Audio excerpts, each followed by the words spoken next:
Breaking news into the SNY TV newsroom. I'm Eamon McAnaney alongside SNY's NFL insider Ralph Vacchiano, and reportedly Pat Shurmur out as Giants head coach after 2 seasons. NFL Network first with the report. Ralph here to confirm 9-23 in 2 seasons with the Giants. And Ralph, although this move expected, how un-Giant a move is this to fire a coach after 2 seasons? Well, not only firing a coach after 2 seasons, it's the second coach in their last 3 who's been out after, in the last 2, who's been out after 2 seasons. And they're now on to their 5th head coach in 6 years. This is really an unprecedented level of stability for a franchise that has always openly talked about wanting to be stable, wanting to have really what they had under Tom Coughlin, the same coach-GM combination for years. They don't have that right now. They're a franchise that I think they would admit is a little bit lost. We'll get into the roster issues as we go along here, but clearly this was not a roster built to win and built to compete this year. So what inevitably became the decision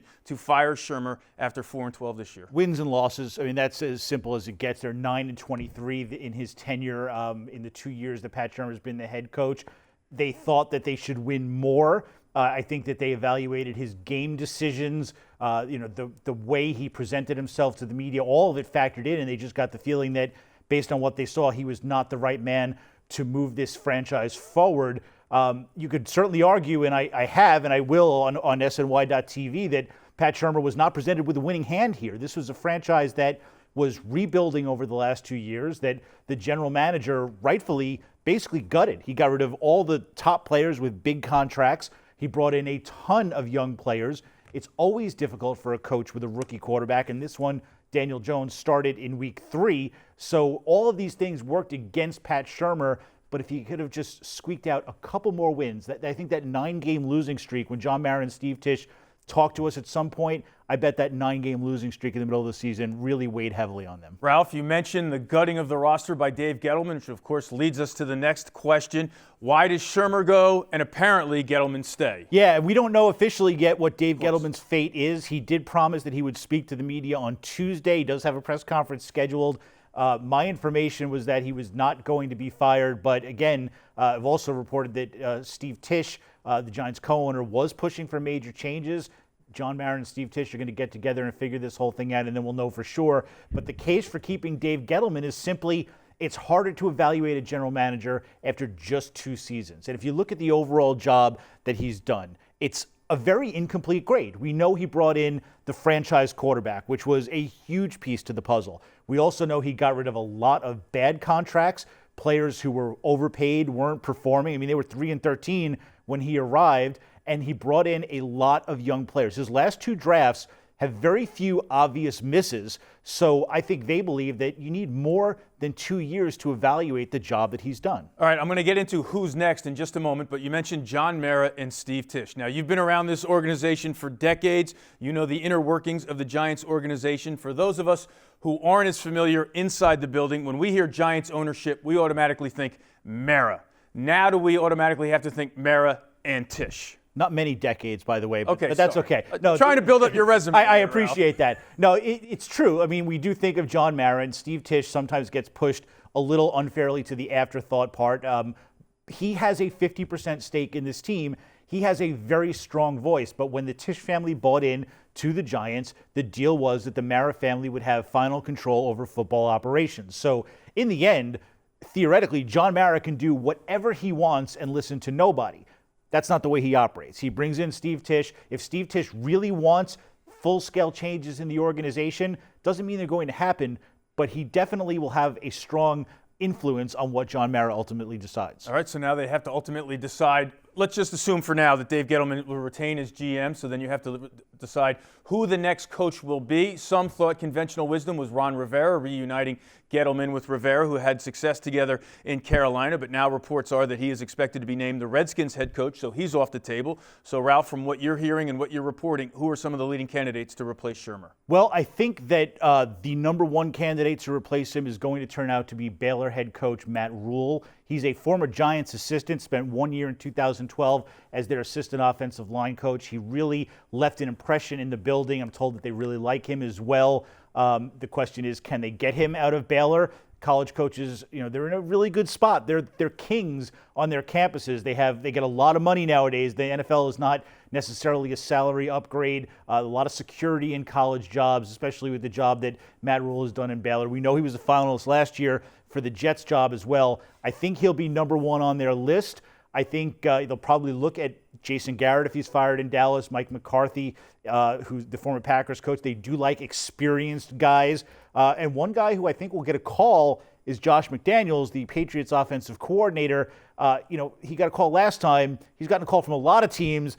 Sometimes takes a job and leaves, sometimes makes him think that he wants to take a job. We don't know whether he really wants to leave New England or not, but he's thought by everybody to be one of the brightest offensive minds out there. I think the Giants would definitely have to take a look at him as well. If the Giants can't lure a New York City native out of Waco, Texas, there is seriously something wrong with the New York Giants. But in that regard, how attractive a job is this? How bad an optic, let me go back, is this for Dave Gettleman? If a guy who he worked with and had success with at Carolina wouldn't wait for the Giants job to open up and would rather coach the Washington Redskins? Yeah, it's a bad optic, but I don't know that that's necessarily the case. I had been told a week or so ago that don't necessarily assume that either of them want to work together again. Sometimes you just want to move on to new things. Your relationship is played out. I think that might be the case here. It's also possible, my understanding of what's going on in Washington is that Daniel Snyder was determined to give Ron Rivera an offer he couldn't refuse. So we don't know the details of what that offer is, but if he was given more money than the Giants would have given or more control, and they got rid of the Bruce Allen, their head of football operations, if Ron Rivera ends up with control, that's something he wouldn't have gotten with the Giants. Even if they brought in a new GM, Ron Rivera wouldn't have gotten, the coach is not going to get that kind of control. So there may be other issues at play there. It's also possible that maybe Dave Gettleman and the Giants didn't want Rivera as much as everybody assumed. So it's a bad optic. I understand that, but I'm not so sure it means what a lot of people think it does. All right, let's go back to Matt Rhule. You mentioned how impressive he interviewed with the Jets, and there was some reports that it was his job to lose, but he sort of wanted more say in his assistant coaching and his staff than the Jets were willing to give him, so they parted ways and hired Adam Gase. Will he ask for similar control over his staff with the Giants? Do you think that could be a potential roadblock? I assume he would. I think that most coaches understand that they need to hire their own staff and want to do that. That does seem to be the red line that Matt Rhule drew with the Jets. I believe it was over Greg Williams. The Jets wanted him and Matt Rhule wanted his own people. But whoever it was, I don't think the Giants would get involved that way. I've never heard of them forcing a coach that they hire to hire a certain coordinator. They've sometimes forced those coordinators to be changed at some point, but I believe that Matt Rhule will be allowed, or whoever is coach of the Giants, will be allowed to bring in their own guys. All right, let's look big picture. You've talked about the fact that Dave Gettleman has had, several plans already, and obviously he wanted to keep Odell. Then they decided they couldn't keep Odell. They wanted to rebuild and win on the fly. Now they sort of gutted the defense completely. So with the roster in flux and sort of Dave Gettleman now moving on to plan D or E, how attractive a job is it? I think it's a good job. I think that there's a lot of speculation on Twitter and in the media and from fans that people wouldn't necessarily want to work with Dave Gettleman or they don't look at the Giants job as a good one anymore. I completely disagree. This is still the Giants. It's still a flagship franchise.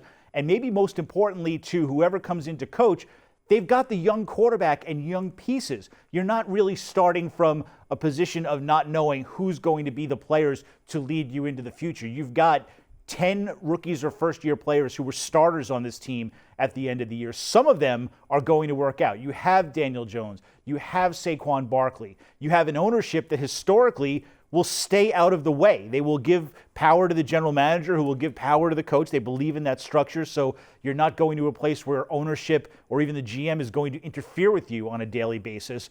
There's money with the Giants as well. So all of that makes it an attractive job. Is it possible that somebody, let's say Matt Rhule is also a candidate in Dallas. Maybe there's more money there. Maybe they're more ready to win there. That's a possibility, but I don't think anybody looks at the Giants like they're the Cincinnati Bengals or the Cleveland Browns. All right, let's go back to our lead here. Pat Shurmur reportedly fired after 2 seasons as the Giants head coach. The record speaks for itself, 9-23. And Ralph Vacchiano, you pointed out that's why he's on his way out. Not enough wins, too many losses. Why, as you look back on his 2 years, were his biggest failures? I mean, at the beginning of the year, it was they're not using Saquon Barkley enough. Yesterday against the Eagles, 4th and 2, he runs a stretch play to Saquon Barkley, which everyone questioned. What do you think was his biggest failure as a coach that led to his firing? Well, I think that when Pat Shurmur came in, everybody thought of him as one of the better offensive coordinators in the league, a good offensive mind. And this offense never really got going. And there's a lot of blame to go around. Eli Manning was on the decline. Then he got a rookie quarterback.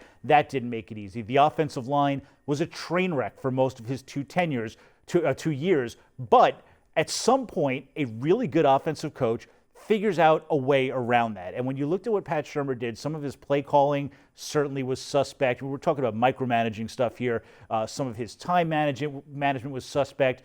To me, I think his biggest failure was at some point he should have stepped back and said, I need to manage this team. I need to be the guy who oversees everything and says, we need to use Saquon Barkley more. We need to do this more, and give the play calling up. When a coach who tries to manage everything also tries to call plays, more often than not, unless you're an Andy Reid, it's a disaster. All right, take us inside the executive meeting room here as they sit down and start the next process of finding the next coach. We mentioned the names, Rhule, McDaniels. They're out there. What do you think is going to separate a Rhule from McDaniels? What are they looking for that they're going to say, all right, that's our first guy, that's our first choice? Well, historically, what they like NFL experience. I don't think that that's going to matter in Matt Rhule's case. They're looking for a leader. I don't think they want another coach that's going to call plays. They want a guy who has proven to be, this is an overused phrase because Dave Gettleman used it, but he looked for the adult in the room last time to get rid of this stench from Ben McAdoo's locker room. He brought in Pat Shurmur to be the adult.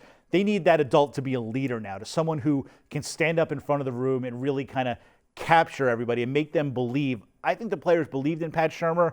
I don't know that they ever believed that he was a great coach, that he was the guy that they would run through a wall for and they would lead them to the playoffs. I think they need that kind of guy.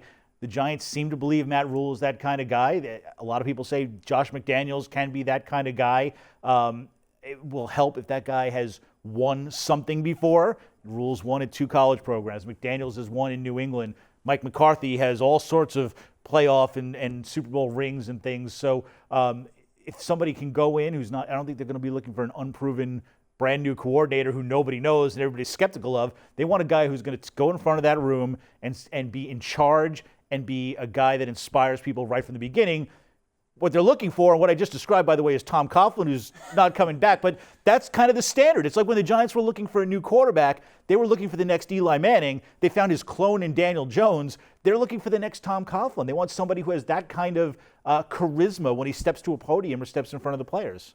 Charisma and Tom Coughlin. Those were not the words the New York media used at the beginning of yeah. 2 Super Bowls making charisma, right? He grew on us. Right. Winning changes everything. But you know what? Even at the beginning with Tom Coughlin, his very first press conference, we heard him speak, and it was like, okay, this man's in charge. Sure. Now. General Tom were the headlines. Exactly. So I think they're hoping for something like that. Whether that's out there or not remains to be seen. But they want a guy who they look at and go, that's a leader. You look back at the last 4 or 5 years for this organization, clearly the problems go beyond Pat Shurmur and game management and play calling. The Eli Manning situation, I hate to call it an albatross because of all his success, but it seems to have been a cloud hanging over this franchise. How are we going to deal with Eli Manning? Clearly, that is now in the rearview mirror. That's Daniel Jones' offense moving forward. How much does that make the job more attractive? Not that you don't have to deal with Eli Manning, that he was a malcontent, but that whole when do we bench Eli and move on from him is not part of the equation. It's big. The fact that the franchise quarterback is in place and the old franchise quarterback is not there. I heard that a lot in their last search when they hired Pat Shurmur, that some people were wary of the fact that the next coach was going to have to figure that out. Obviously, Ben McAdoo couldn't, and it ended up getting him fired. It had to be handled very delicately. The switch to the next franchise quarterback is always one of the most difficult transitions for an organization. And quite frankly, Pat Shurmur handled it extremely well. So did Eli Manning, of course, but Shurmur found the right way to make it an easy transition at a time where everybody knew, okay, this is really the time to do it. That new coach doesn't have to worry about it. Again, he's maybe starting from the bottom, but he's got a good base of things and a lot of issues that are not on his plate. All right, without giving away just how long you've covered this franchise, I'm going to use a Jim Fossil reference and make you move all your chips into the table. That's right. Yes, absolutely. Let's move all your chips into the middle of the table. Guess, because obviously it's just starting, who gets the first call and why? I think the first call is going to be to Matt Rhule.